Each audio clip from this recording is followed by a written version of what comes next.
we really think that we are bigger than we are. Social media has created little miniature kingdoms for all of us, and we think people actually care. And I don't want to be a pessimistic, because people do care, but we built these little kingdoms and we think we're more important than we are. Name a major celebrity, artist, actor, or athlete from 40 years ago. Not like an Elvis, or not a major A-list celebrity. Name like an A-list one. You can't, especially if you're my age, you can't. So I think people are going to remember LeBron James, and people are going to remember certain people at that level 20, 30, 40 years from now. But a lot of the people that we really regard as these super well-known, they're great people. I'm sure I would have great conversations with them. But those people just disappear. They'll become the people we value so much become almost completely unknown to the next generation. And what does that show us? That life is really big and we're really small. That we're a little blip on the radar. That our little mist of a life that we get here needs to be spent doing something that we love, and it needs to be spent living generous lives and investing in people and loving people, walking with people, and doing the things that we were really called to do. There's our work and there's our job. Our job is how we make a living. Our work is how we do the things that matter and bring purpose and impact to the world. So think about your work.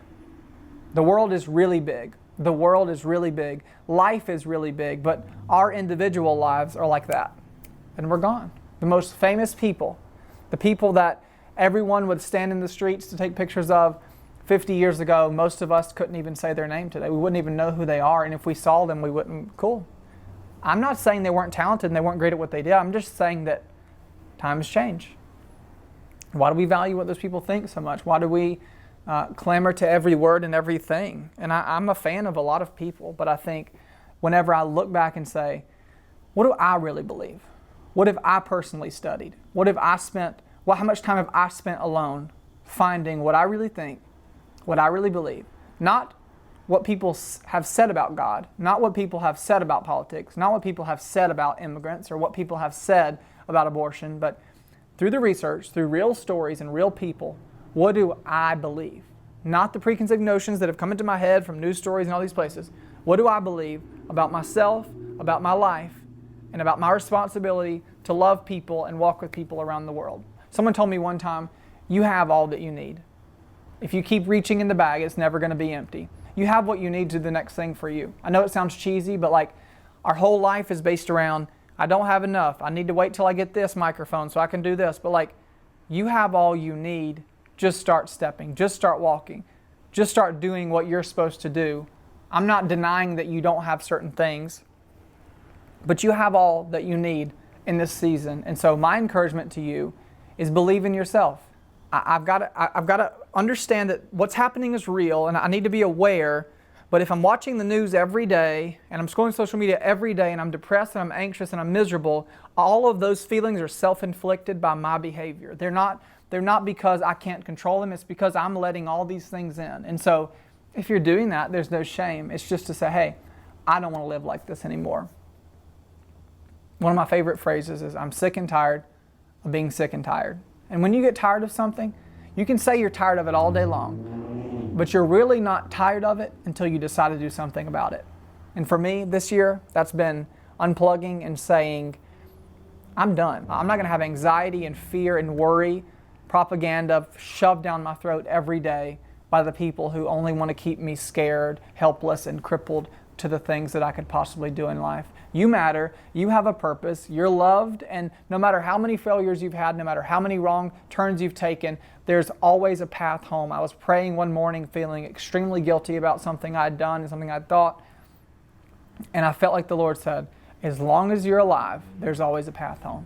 As long as you're breathing, there's always a path home. And so home is wherever you are. Home is yourself. Home is your space with God where it's just you and Him. And that's where you discover what you believe. That's how you discover how you should treat people. God, would you give me your eyes for people? Don't let me see them how I think they are.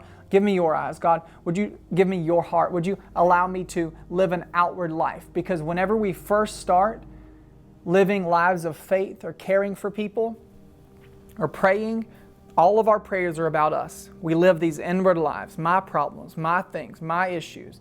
Everything I pray is about me.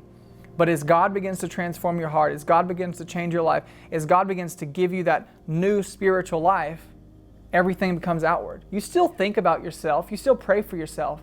If you're becoming like God, it's impossible to not start to live an outward life. To say, I have issues, I have problems. Pandemic's real. My problems have been real. But I know that because of what I believe about God and what He's done for me, my only response is to live this outward life. To say, I believe that there's power in prayer. I believe that miracles still happen. I believe that God's still changing lives. Jesus, in the context of the Bible, in Christianity, is the only leader of a religious group that's not dead. He's the only one that claims, I'm alive, I'm still alive, I didn't die. We're not worshiping a dead Savior, we're worshiping a living one. And so no matter what people have said, if faith or spirituality or alone time is boring, have you tried it?